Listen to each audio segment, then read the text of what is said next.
몇 년 전 시민단체의 단기근로 모집에 지원하여 시청에서 민원 알바를 한 적이 있었습니다. 기초생활수급자거나 신용점수가 낮은 사람들, 다른 기관에서 대출을 받기 어려운 사람들을 위해 지자체에서 소액의 생활비를 빌려주는 사업이었는데요.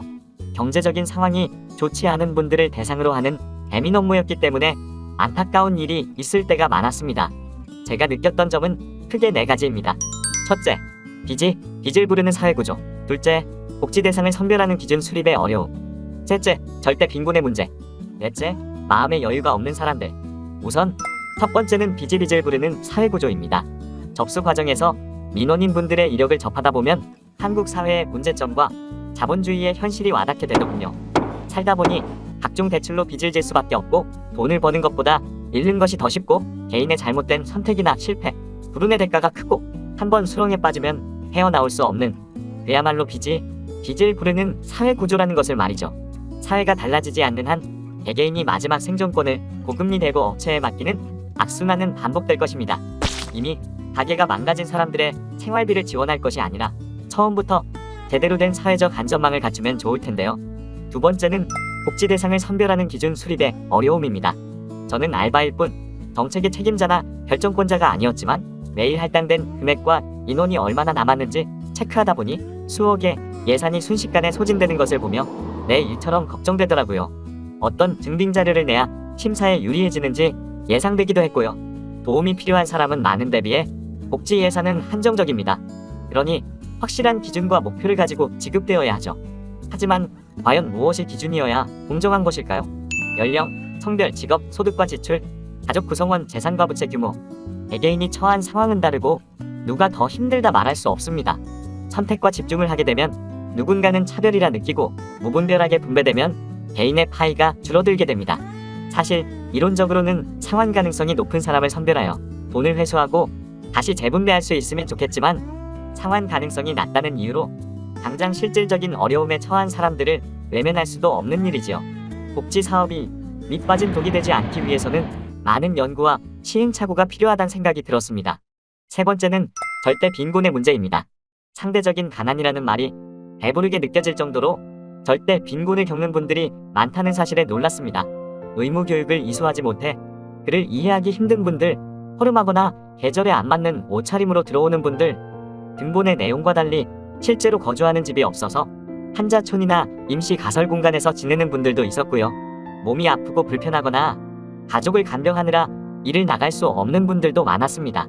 심지어 주위에 아무 지인도 도와줄 리도 없어 비상연락망에 기재할 번호가 없는 분들도 있었어요. 그러다 보니 혜택이 있어도 몰라서 못 받는 경우가 많고, 기관에 방문하는 것도 쉽지 않은 경우가 많았습니다. 누군가 관심을 기울이고 대신 목소리를 내주지 않으면 기본 권리를 찾아가기도 어려울 거란 생각이 들었습니다. 네 번째는 마음의 여유가 없는 사람들입니다. 상황이 힘들다 보니 마음까지 쫓기게 된 분들을 보며 안타까운 생각이 들 때가 많았습니다. 난 잘 모르니까 알아서 해줘요. 나라에서 날 책임져야지.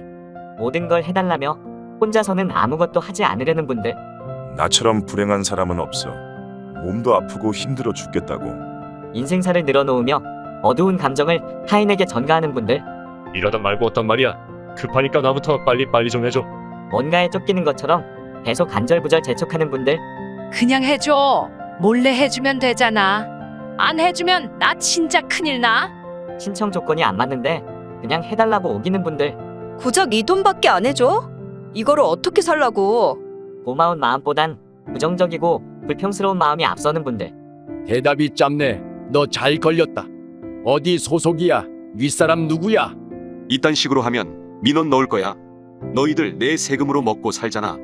싸우거나 탓할 사람을 찾는 것처럼 꼬투리를 잡고 고함을 치거나 협박을 하는 분들도 있었습니다. 모든 일을 갑과할 또는 이기고 지는 문제로 여기고 강하게 나가야 겨우 내 뜻대로 될 거라고 생각하는 것입니다. 어쩌면 그분들의 환한 얼굴은 살아가는 동안 나에게 나쁘게 대했던 수많은 갑들의 표정을 닮아버린 것일지도 모릅니다. 여러 민원인들을 대하는 동안 저도 모르게 화가 나기도 했는데요. 사실 저 역시 돈을 벌기 위해 일하러 나온 입장일 뿐인데다 가난하고 힘들 때 마음이 쫓기는 걸 경험해 본 적이 있기에 우리 집 생각도 나고 남일처럼 느껴지지 않았어요. 무엇보다도 애써 외면하고 있었던 사회의 불편한 진실을 마주하다 보니 지치고 괴로운 마음이 들었던 것 같아요. 그때 저희 팀을 이끈 팀장님께서는 접수 마지막 날까지 소위 진상민원인이라 불릴 만한 분들에게까지도 친절하게 그분이 하는 이야기를 경청하며 듣는 모습이었는데요. 그건 가난에 대한 선입견 또는 동정심, 시혜적인 태도를 내려놓고 세상과 인간에 대한 확고한 철학을 지켰기에 가능한 일이었습니다. 친절하게 대해줘서 고마워요. 택시비가 아깝지 않았네요. 굳은 표정으로 찾아온 민원인이 마음의 긴장을 허문 표정을 짓는 순간 그때 저는 세상을 순환시키는 작은 힘을 느낄 수 있었습니다. 따뜻한 마음과 철학을 가진 어른이 되고 싶다고 생각했어요. 이번 영상은 여기까지입니다. 시청해주셔서 감사합니다.